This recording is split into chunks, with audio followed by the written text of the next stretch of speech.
Dominicana, sean todos bienvenidos a esta edición de Fuera de Récord. Hoy es domingo 25 de septiembre. Ayer fue día de fiesta, director, lo vi gozando, mucha gente en diferentes escenarios. Felicidades a todas las Mercedes. Ayer era día de las Mercedes, patrona espiritual del pueblo dominicano. Saludos especiales a los dominicanos que nos ven a través de Main TV, Canal 24, para todo Estados Unidos. Señores, la situación del país, miren, yo no iba a tratar el tema, de verdad que no. Yo lo iba a dejar desapercibido. Pero cuando venía para acá, director, yo recibí una información y desde anoche estaba confirmando el anuncio del ministro de Economía y Planificación, el licenciado Isidoro Santana, ha provocado una irritación colectiva, no porque la culpa sea de un todo de Isidoro, sino por la situación que se ha generado. ¿Qué dijo el distinguido amigo Isidoro Santana? De que no hay condiciones para el aumento salarial para el año próximo para los servidores públicos. Eso ha provocado una irritación, señores, que me informan. Las últimas informaciones que tengo es que en el caso de los policías, repito, en el caso de los policías, esa información ha incrementado el malestar en la fila de la institución del orden. Tanto así, me revela la fuente, que en los próximos días se han estado incrementando y para mañana, repito, atención país, a partir de esta semana, varios policías contemplan presentar, oigan bien, presentar una parte de su retiro, otros están buscando su pensión, tratando de que los pensionen mejor para no seguir con el salario en el que se encuentran. Repito, en la actualidad, a partir de esta semana, varios policías, agentes policiales, contemplan presentar a través de recursos humanos y sus diferentes instituciones departamentales que le den su retiro porque van a abandonar las filas de la institución luego de este anuncio. ¿Por qué? Los policías estaban esperanzados de que luego de la aprobación de la ley, que dicho sea de paso, la ley de reforma de la policía subsanó un problema y ha creado varios. Digo varios porque recuerden que hay una desigualdad sumamente delicada, injusta por demás, porque un policía con el salario que tiene, de acuerdo a la aprobación de esa ley, si ellos, por ejemplo, ofrecían servicios a instituciones privadas, ya están fuera de esa nominita. Si un policía, por lo general, que trabaja como agente normal, su salario, a eso usted le agrega el hecho de que picoteaba, o sea, tenía otra cosita por ahí para sobrevivir, ese salario se le ha quitado y entonces ha provocado, como es normal, una situación un poco más compleja para ese pobre agente. Y digo pobre agente porque la realidad es que cuando usted conversa en las calles con un policía o conversa con uno de sus parientes, usted ve una depresión en ese rostro, que eso da pena, señores. Miren, eso da pena. Mire, mira, eso es lo que parte el alma, ¿eh? Oye, usted se cree que como están estos delincuentes haciendo entrenamientos y con una tecnología tan bien avanzada y tan sofisticada, un recluta así va a parar un grupo de delincuentes. ¿Y cómo, señor? Pero la brisa de una jipeta tumba un policía, es la brisa solamente. Usted abre la puerta y con la brisa se cae. Y entonces una gestión que no ha sido de la más exitosa, la gestión del actual jefe de la Policía Nacional, usted le agrega ese malestar colectivo y saque usted sus conclusiones. La verdad es que ojalá el mismo gobierno, las autoridades puedan ver qué mecanismo, aunque sea una ley especial, un proyecto, no sé cómo, porque se buscan préstamos para otras cosas, pero los argumentos que utilizó el ministro de Economía y Planificación, el licenciado Isidoro Santana, fueron suficientes para incrementar este malestar a lo interno de la Policía Nacional y los servidores públicos. Miren, señores, en otra información de mucha importancia, en estos momentos la Policía de Seattle, a propósito de policía, la Policía de Seattle acaba de informar de que busca a un hispano. La Policía de Seattle revela en estos momentos que busca a un hispano sospechoso de causar la muerte de 5 personas, 4 de ellas mujeres, en el departamento de cosméticos de la tienda Macy al norte de Seattle, luego de ese tiroteo que se produjo ayer sábado, que ha incrementado la seguridad. Miren la foto. Esa foto la está divulgando la Policía de Seattle hoy en la mañana. El nombre del hispano no ha sido dado a conocer, sin embargo, las autoridades albergan la esperanza de que en las próximas horas esa situación puedan dar con su paradero. Y sé que lo van a dar porque esa sea una policía de verdad. Ese FBI, la policía de Nueva York, esa policía no relaja. Claro, tienen sus problemas resueltos, no es la mejor policía del mundo, se han dado casos de corrupción, pero es un estado que funciona. Ahí nadie se equivoca, y el que se equivoca hay un régimen de consecuencia, y no hay un régimen de mucho padrino, apadrinaje, tarjetica, primo, apellidos. Eso no funciona ahí, porque la hija de George Bush, recuerden que la encontraron siendo Bush presidente, fumándose un cigarrillo normal, en un área que decía no fume, y pagó por sus consecuencias. Fue detenida. Eso fue un acontecimiento que se da a conocer en el mundo siendo Bush presidente. Pero como esto no es país, esto es un solar lleno de gente, no podemos aspirar a más nada. Entonces, la Policía de Seattle, repito, ha identificado a un hispano y dice un comunicado que seguimos buscando al agresor, dijo en conferencia de prensa el portavoz de la Policía Estatal de Washington, Mark Francis. Permanezcan a cubierto y permanezcan seguros. Un detalle importante es que la policía sospecha también de que el culpable anda fuertemente armado. Miren, señores, en el plano local, el presidente Danilo Medina viajará mañana a Colombia. Recuerden que el presidente es presidente pro tempore de la Comunidad de Estados Latinoamericanos y del Caribe, CELAC. Entonces viaja mañana a Colombia, según reveló hoy en la mañana su portavoz, el distinguido amigo Roberto Rodríguez Marchena. A propósito del presidente, el tema de la respuesta que dio el presidente a la información, a la crítica nuevamente de Amnistía Internacional, donde insiste Amnistía Internacional de que hay apátridas en la República Dominicana. Vi un presidente firme, como siempre, coherente con el tema de la nacionalidad, y sobre todo lo noté un poco hasta molesto, porque la pregunta en un sentido lo sorprendió, porque acababa de llegar de la 71 Asamblea de la ONU, donde pronunció ese discurso también, que fue centro de muchas contradicciones. Director, vamos a ver la respuesta del presidente cuando se le preguntó sobre esta situación, este reclamo nuevamente de Amnistía Internacional cuando acusa a la República Dominicana de ser apátridas. Pero la vida es una cosa increíble. Mientras Amnistía Internacional dice eso de República Dominicana, en México en las próximas horas se espera que deporten más de 40,000 haitianos hacia territorio norteamericano. Por la sencilla razón, hay una información de hoy en la mañana.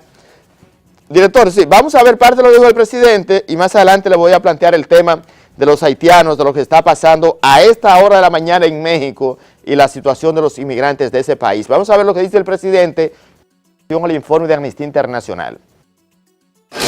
Mientras otros países No sé en qué lo apoyan eso. No sé. Ellos insisten en que se documenten miles de haitianos que todavía están en situación ilegal aquí. Me falta información.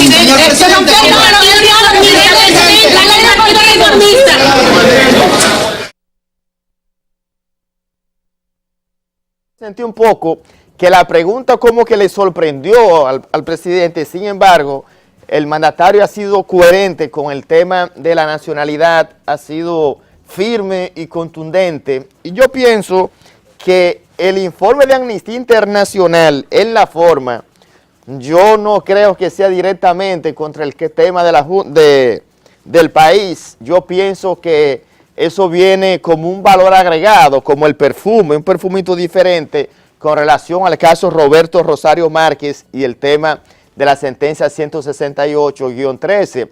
Recuerden que Amnistía Internacional, a propósito de esa sentencia, es que Amnistía Internacional ha enfilado los cañones contra la República Dominicana. Y ese ingrediente nuevo y diferente, pienso que tiene que ver mucho con el tema del presidente de la Junta, Roberto Rosario Márquez, y la situación que se ha generado a propósito de la escogencia de los jueces de ese tribunal. Le decía de México que una información de hoy en la mañana es que se habla de que más de 40,000 inmigrantes haitianos podrían estar en camino hacia Estados Unidos para ser deportados. Se encuentran en la frontera por Tijuana con México, entonces ir a Estados Unidos ante la situación que se vive en México.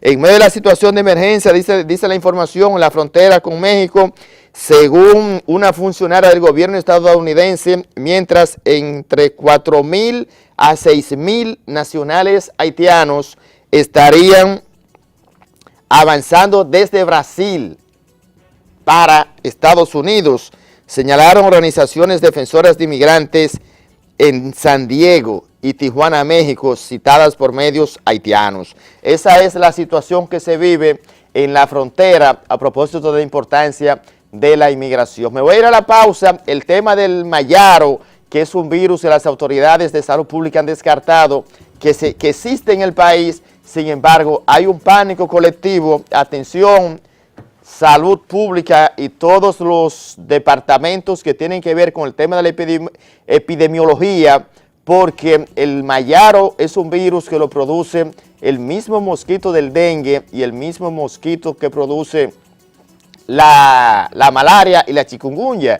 Y ya el pánico como tal, la sociedad dominicana ha estado muy golpeada con esas tres enfermedades endémicas por demás. Sin embargo, pienso que es necesario tomar las previsiones del lugar. Me voy a ir a la pausa. Al regreso en el plato fuerte, Ramón Rogelio Henao, el secretario general del Partido Reformista Social Cristiano. Cambiar de canal que hace un delito federal. Ya volvemos.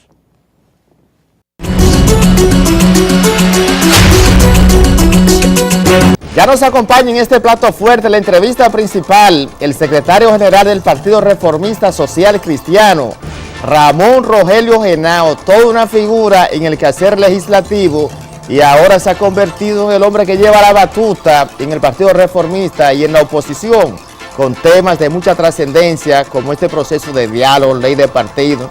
Se ha convertido, ¿ustedes recuerdan a Bollón Domingo? ¿Dónde era el playmaker del Mauricio Báez? Él se ha convertido así como el armador, el playmaker, bajito, pero el que lleva como la voz cantante. Buenos días, Henao, bienvenido a Fuera de Récord. Buenos días, Elvi, gracias por tenerme por primera vez en este espacio, del que sin haber participado soy socio afectivo por la amistad que nos une. Vamos a hablar fuera de récord. Hablemos así, miren, usted, como dije en la introducción, se ha convertido en el vocero, ha llevado la voz cantante. Los PLDistas han reaccionado de diversa manera. Ustedes se retiraron del diálogo, han propuesto de que el PLD tiene una trama. Sin embargo, su compañero, que se sienta cerquita de usted también, compañero de la mesa de concertación, Reinaldo Pared Pérez, ha dicho que no, que ustedes lo que han planteado, que a usted no le interesa ese punto de concertación. ¿Cuál es la situación y las expectativas? Porque ustedes están plantados en tres patas por Roberto Rosario. Si se inscribe Roberto y va a ser presidente otra vez, ¿qué van a hacer ustedes? Mira, lo primero es que el bloque opositor es un grupo que surge a propósito del proceso electoral recién pasado, en función del colapso del sistema democrático dominicano y la necesidad de transformar el régimen electoral y sobre todo de darle a la República Dominicana órganos electorales imparciales que administren y gerencien los procesos electorales venideros, a fin de que puedan haber procesos, porque en las actuales condiciones, en función de lo que pasó el 15 de mayo, sería poco probable que los partidos de oposición participemos si no se transforma en régimen y si no se establecen órganos electorales imparciales. En ese sentido, la posición nuestra ha sido, en el seno del diálogo, el que es necesario la transformación del régimen electoral a través de consensuar un compendio de la legislación en materia electoral en un código y la necesidad de renovar totalmente los órganos electorales, entiéndase, Junta Central Electoral y Tribunal Superior Electoral. Cuando hablo de renovación total, es que no se quede ni uno, como decimos los dominicanos, ni a uno, que no se quede ni uno. O sea, es cambiar todos los miembros de la Junta Central Electoral y todos los jueces del Tribunal Superior Electoral, y no de un lado para otro, o sea, que ninguno de los actuales en esos dos órganos electorales permanezca en lo que son los órganos electorales. En ese sentido, nosotros planteamos como agenda el que primero se discutiera el perfil y un procedimiento especial de los jueces de la Junta y del Tribunal Superior Electoral, y después entráramos en lo que es la carpintería del establecimiento de un código electoral, una legislación que transforme, que relance el régimen electoral dominicano. Y el régimen electoral dominicano hay que relanzarlo sobre la base de que desde 1994 no se produce una reforma, a pesar de que después de la reforma constitucional de 1994 han seguido 3 reformas.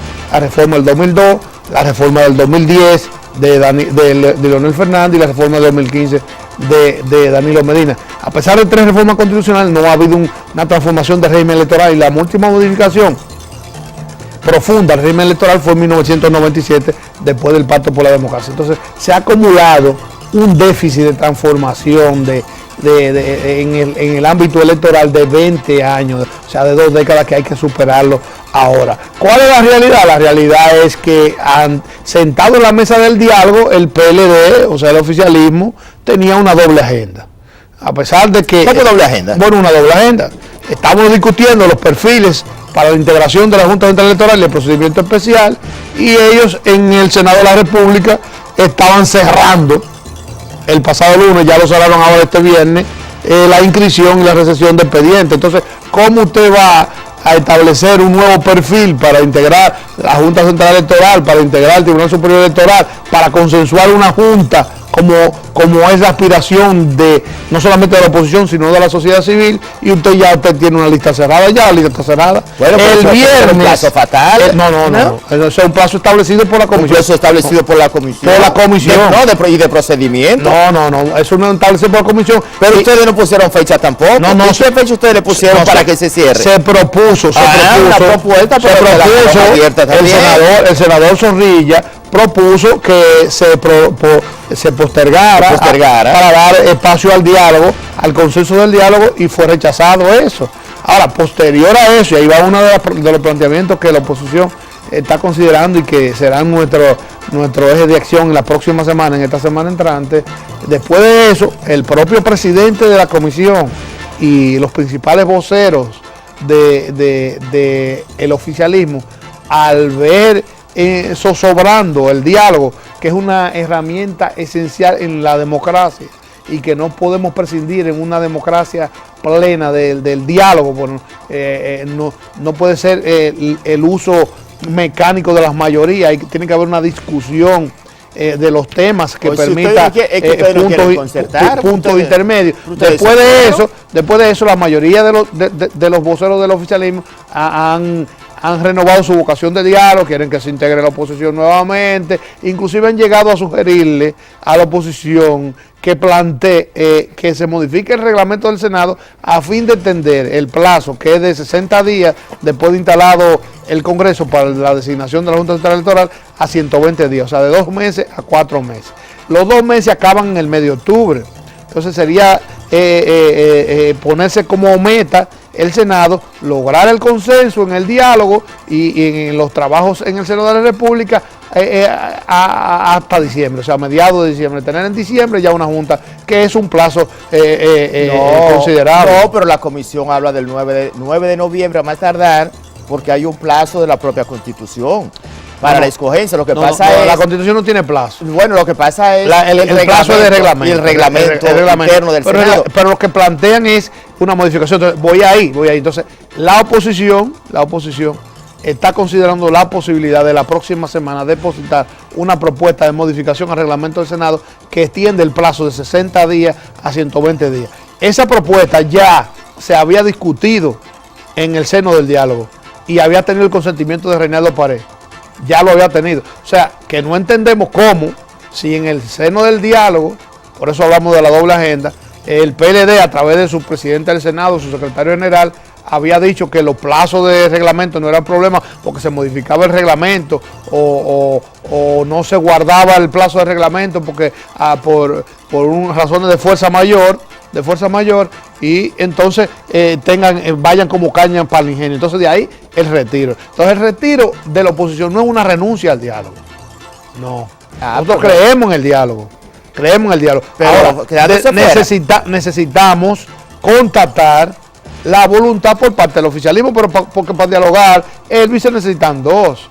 Tienen que haber dos partes. Pero si ustedes se retiran, le dejan esa posibilidad a ellos. Pero tienen que haber por WhatsApp, la posibilidad. Entonces, por WhatsApp se van. Oye, otro elemento que no ha salido y que va en primicia. Estamos hablando fuera de récord. Sí. Aquí tienen que hablarse claro. Fuera de récord se habla claro. Bueno, en la encomienda de Monseñor Agripino Núñez Collado, porque el diálogo no se lo inventó la oposición. El diálogo surge de la crisis que existe y de la conciencia del presidente Danilo Medina de que ante esa crisis, la negativa de la oposición de reconocer tu triunfo, los señalamientos hechos por la oposición, por la sociedad civil y recorrido inclusive por el informe de la OEA, el presidente Danilo Medina llama a Monseñor y le pide que convoque un diálogo con la oposición y el gobierno y el oficialismo, con dos puntos. Primero, la integración de la Junta y el Tribunal Superior Electoral de Consenso, que el PLD todavía no ha querido consentir, pero que fue parte de la encomienda de Danilo Medina, Agripino Núñez Collado, a verdad de Agripino Núñez Collado, que es que sabe cuál es la encomienda. Y el segundo elemento es pactar, consensuar una transformación del régimen electoral, ya sea mediante un código o mediante un conjunto de leyes que relancen esta democracia y que controlen, ¿verdad?, el tiempo de campaña, los recursos del Estado, todo ese tipo de cosas que han sido la demanda durante décadas de la sociedad y de todos los partidos, a fin de que no tengamos campañas electorales tan costosas y que el peso del dinero no sea lo que establezca quién gana o quién pierda. Pero mire, usted acaba de hacer una revelación importante este domingo, no la había escuchado. O sea, Danilo Medina le pidió a Agripino Núñez que convocara un diálogo con dos objetivos fundamentales. La agenda de Danilo Medina a Agripino es, primero, consensuar, o sea, lograr un consenso para la integración de la Junta Central Electoral y el Tribunal Superior Electoral. Lograr un consenso. Eso no es nuevo en nuestra democracia. Y consensuar también, lograr un consenso, ponerse de acuerdo en una transformación del régimen electoral, ya sea a través de un código o de varias leyes que se sometan todas juntas, que estén de acuerdo todos los partidos que transforman el régimen electoral. Esa fue la encomienda de Monseñor Agripino Núñez Collado. Esa fue. Pero Agripino planteó eso en la mesa con ustedes, delante de todo el mundo. Lo ha planteado. Y lo estamos revelando en beneficio de que queremos que el diálogo se reanude. Y eso debe ser confirmado para que el PLD varíe su posición. Ahora ustedes retoman el diálogo. Ahora bien, yo quiero decirle a los televidentes y compartir contigo, es la primera vez que en República Dominicana se buscan soluciones y armonía en este Congreso. No, permanentemente para los temas trascendentes se hacen reuniones fuera del Congreso. La reforma constitucional, los cambios de los códigos y de las principales leyes, se discute fuera del Congreso. Pero ¿quiénes los discuten fuera del Congreso? Los jefes de los partidos, que son los jefes de las bancadas legislativas. O sea, donde esté el presidente del Senado, es una discusión que es ajena al Congreso Nacional. Donde estén los principales directivos de los partidos con representación congresional, es una discusión ajena al Congreso. No, es una discusión política en un ambiente político esta congresional que va a reflejarse en la conducta internacional de los representantes en el escenario constitucional al que corresponde. Entonces, ¿la Junta del 94 se discutió en el Senado de la República? No, fue consecuencia del Pacto de la Democracia y se discutió. Pero un escenario diferente, también.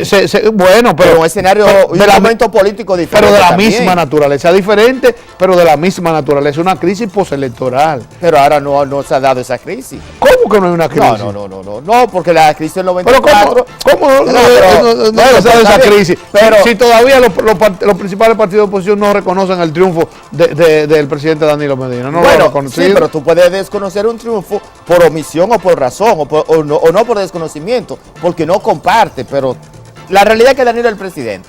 Ganó con 60, tuvo que si yo qué, situaciones que se han dado. Ahora, la posición de ustedes en algunos puntos no son tremendistas.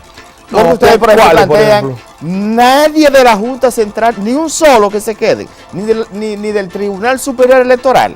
Esa experiencia no se va a aprovechar en algunos escenarios. Estoy partiendo del pedido de algunos sectores y de la voluntad de los que se han inscrito o de lo que han pasado por la propia Junta. Es que en el caso específico de la Junta Central Electoral es un órgano colegiado donde erróneamente se le sigue inclusive llamando jueces, no son jueces, son miembros.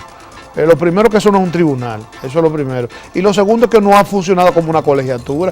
¿Cómo que no? No ha funcionado como una colegiatura. El pleno que no se reunió para definir los principales temas de la campaña, ahora se reúne para comentar un asunto personal de uno de los magistrados. No.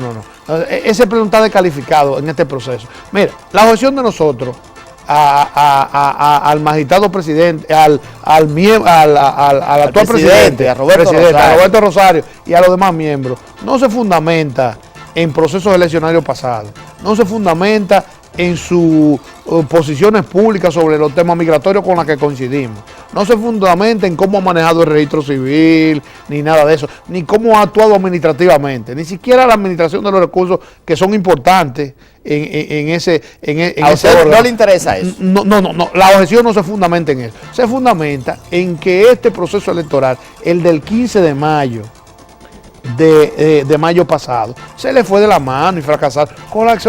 Colapsó y no hubo ni siquiera la humildad para hacerlo. Fíjate que Danilo Medina Sánchez fue proclamado y la Junta no mandó las actas, no la mandó al Congreso, no la mandó. Usted va y pide, dígame qué fue lo que mandó la Junta, al Senado de la República, a la Asamblea, para que le proclamaran, aprobaran las actas, ratificaron las actas y proclamaron a la Danilo. Presidenta de ese entonces lo presentó, Cristina Arizar. No, ella lo leyó. Ya lo que presentó, lo que mandó, pero lo que mandó son los boletines municipales. Actas son 16,000 y no la mandó. Bueno, pero la Junta lo va a mandar 16,000 en digital. Pero no lo mandó. Pero no la mandó ni digital. Pero no se me salga del tema. No la mandó ni digital. No se me salga del tema. Eso descalifica al Pleno de la Junta Central Electoral. Entonces, en el caso del Tribunal Superior Electoral, sí, el 15 de agosto, despojaron del certificado de elección a 2 diputados que ya tenían su curul con el nombre así. Y el 16, el mismo 15 dieron otro certificado. Y el 16 habían 4 diputados para 2 asientos. Una junta que se maneja así, un tribunal que se maneja así, puede seguir. Las sentencias tenían los mismos considerando. O sea, era un copy-paste. O sea, eran tantos casos que llegaron. No, porque era por la misma característica. No, era un copy-paste. Le cambiaba. Señores, todo el mundo están descalificados porque son parciales. Secretario, ¿qué va a pasar antes de irme a la pausa? Ahora bien, no hay dominicanos apartidistas. Sí, hay muchísimos César Estrella Saladá por ahí. Pero murió César Estrella. No, pero gente que pero con las condiciones. ¿Apolítico en el país? Con las condiciones. No, apolítico no. Es que una cosa es político, otra partidista. Políticos somos todos. Apartidistas. Pero ustedes presentaron, cuando la Junta se conformó en aquella ocasión, varios candidatos. Y de hecho tienen uno actual. Si ustedes tienen uno. No, eso surge. Félix. Pero nunca fue la idea del reformismo. Pero llega el Partido Reformista. Eso empezó desde Morel Cela, cuando el PRD hizo exactamente lo que quiere hacer el PLD ahora, que Leonel y Balaguer se opusieron a la junta que designó el Senado presidido por Ramón Albuquerque. Ustedes siempre, históricamente... Entonces, mira, ahí está la historia. La situación de ahora es exactamente la misma. Pero ustedes siempre, en situaciones similares como esta, ustedes siempre han presentado candidatos. Mire, yo me voy a la pausa, porque usted me quiere cambiar, no da resultado porque no tiene. Busquen un candidato para que lo presenten también. Me voy a ir a la pausa, que Ramón Rogelio Henao le está dando mente al candidato que ellos pudiesen presentar y ahora están en blanco, no tienen. Cambiar de canal, caso de delito federal. Me voy a la pausa, regreso más en este plato fuerte, el secretario general del Partido Reformista, Ramón Rogelio Henao. Ya volvemos.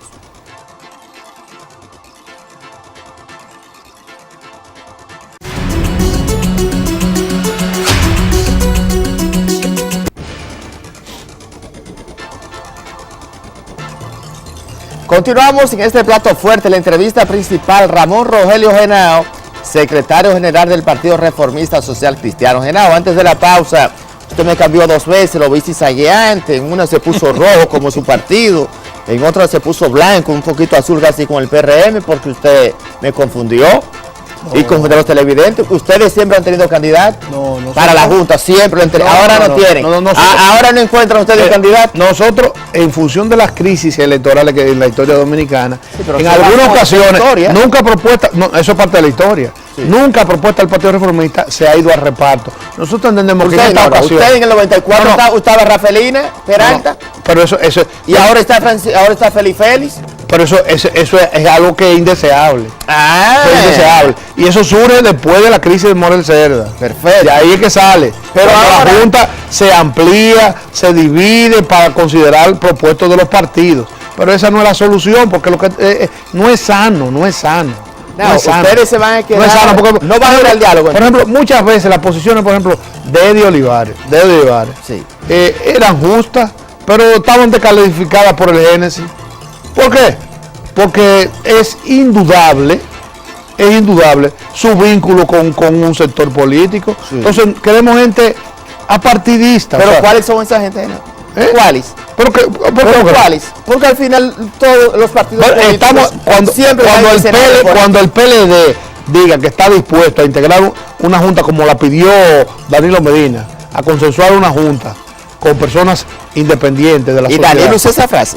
Sí. Independiente, eso de Danilo. Bueno, por consenso, que la acepten todas. Sí, pero son dominicanos. Y otra cosa pero que la acepten todas. Yo, por ejemplo, digo, bueno, un café, usted acaba de hacer una revelación que también me confunde. Que lo acepten todas. El consenso y el presidente planteó independiente. Pero tú crees que no existen dominicanos que todo el mundo esté de acuerdo, que son gente seria, que no tienen vínculo con los partidos. 5 millones, pero al final los partidos políticos se los reparten. Bueno, pero eso siempre... Y para la Cámara de Cuentas, ¿qué ustedes van a hacer? Para la Cámara de Cuentas igual. Ahí es un tema ahí tienen que ser profesionales del área y personas también con solvencia moral, o sea, que no vayan a tapar expedientes, a manejar, y que no sea un látigo selectivo. La Cámara de Cuentas es un órgano dependiente del Congreso Nacional. En la Cámara de Cuentas el problema, más que en la integración, que es que hay que clarificar a los próximos incumbentes cuál es su ámbito y a quién tiene que rendirle cuenta. Fíjate que el único compromiso constitucional que tiene la Cámara de Cuentas es rendir un informe ¿a quién? Al Congreso Nacional. Al Congreso. Entonces es un órgano dependiente, igual que el defensor del pueblo. Lo que pasa es que el Congreso, y es un mea culpa que yo tengo que hacer aquí en este espacio, fui legislador por 22 años, el Congreso todavía en la República Dominicana no se ha puesto los pantalones largos. ¿Cómo? No se ha puesto los pantalones largos, está en calzoneta. ¿Cómo va a ser? En chores. ¿Y en qué sentido? Le dicen bolito también, en pantalones cortos el Congreso. Sí, no se ha considerado a sí mismo el primer poder del Estado. No, aquí tenemos un régimen presidencialista total, puro. El Congreso es un órgano subalterno. Fíjate, en la historia de la democracia, oye qué revelación. En la historia de la democracia, oye bien, en la historia de la democracia, con todos los presidentes que hemos tenido, nunca el Congreso Nacional ha modificado un presupuesto. Oye eso. Ahora a propósito que estamos en la víspera del depósito, que debe hacerse el 1 de octubre. Si no baja la mayoría calificada, nunca se ha modificado un presupuesto. Aunque el partido de gobierno tenga el control del Senado, si los senadores entienden que hay que modificarlo, piden un adendo para que sea el propio Ejecutivo, que es el único que tiene facultad de proponerlo, el que enmiende su propio proyecto. O sea, el Congreso Nacional, en términos reales, nunca ha modificado un presupuesto. Imagínate, el presupuesto es la herramienta de planificación y la ley temporal, una ley transitoria más importante. Y no se modifica, sí, pero usted, se aprueba sin leer, no se estudia en términos reales, se aprueba sin leer.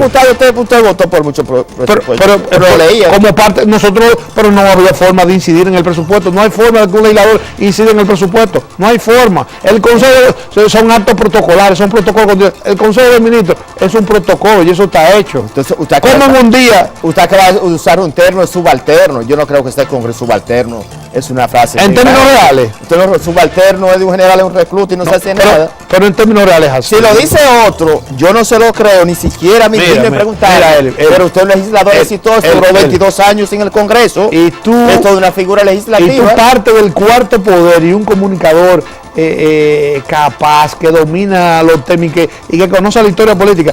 Mira. Sí, pero subalterno. ¿Tú crees? Secretario subalterno, sí. Pero sí.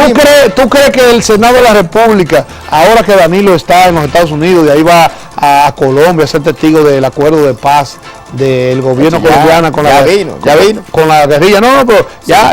Todo ese periplo. Pero sí. Posterior a la ONU, va a Colombia, ha estado en Colombia en la firma del Tratado de Paz. ¿Tú crees que el Senado con Danilo en un avión o en otro país se atreve a decir una junta? No, eso hay que ir allá. Esa es la verdad. Sí. Pero no estamos hablando de Danilo. Si era Hipólito, hay que ir donde Hipólito. O sea, es que aquí tenemos un presidencialismo en los tuétanos, que hay que irlo moderando. Aquí no hay separación de poderes en términos efectivos.